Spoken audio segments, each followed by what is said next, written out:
కొడుకు యువరాజు, మీ అందరికి తెలుసు కదా. అంతటి చక్రవర్తి కొడుకే తన ప్రపంచం లోపల, తన రాజ్యం లోపల, మన ప్రపంచం లోపల ప్రతి ఒక్కరు రోగాలతోని, రొస్తులతోని, కష్టాలతోని బాధలు పడుతుండ్రు.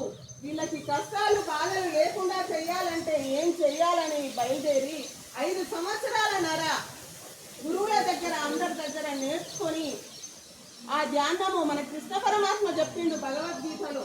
భగవద్గీత మనము పారాయణం చేస్తాము, ఇన్నిసార్లు పారాయణం చేస్తాము, అన్నిసార్లు పారాయణం చేస్తామని చెప్పుకుంటాం, కానీ అందులో ఉన్నది మనం పాటించడం లేదు.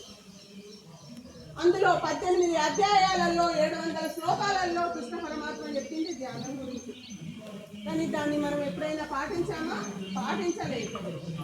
ఆ ధ్యానం చెయ్యాలి అని అంటే ఆ యోగులందరి దగ్గర కఠినమైన సాధనలు ఉన్నాయి. ఈ కఠినమైన సాధనలు ప్రతి ఒక్క మానవుడు చేసుకోలేడు. ప్రతి ఒక్క మానవుడు, జ్ఞానం లేని మానవుడు కూడా, చదువు లేని మానవుడు కూడా ఈ ధ్యానం చేసుకోవాలంటే ఈజీ అయిన ధ్యానాన్ని కనిపెట్టాలని ఆయన తిండి, నీళ్లు, నిద్ర అన్నీ మానేసి ఆయన కనిపెట్టిన ధ్యానము ఆనాపానసతి ధ్యానం. 2500 సంవత్సరాల క్రితం ఆయన కనిపెట్టిన ఈ ధ్యానము ఆయన శిష్య పరంపరలో 800 సంవత్సరాలు ప్రచారంలో ఉంది. తర్వాత అది మరుగున పడిపోయింది. తర్వాత సుభాష్ పత్రిజీ, ఇతను తెలుసా మీకు? తెలియదు.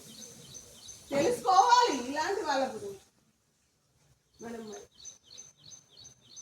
ఈ సుభాష్ పత్రిజీ ఆ మరుగున పడ్డ ధ్యానాన్ని ఆనాపానసతి ధ్యానం అని పాలీ భాషలో, తెలుగులో శ్వాస మీద ధ్యాస అనే ధ్యానాన్ని తీసుకొచ్చి ఆయన పిరమిడ్ స్పిరిచువల్ సొసైటీ మూమెంట్ అని ఒక సంస్థను స్థాపించి ఈ ధ్యానాన్ని ప్రతి ఒక్కరికి అందాలి.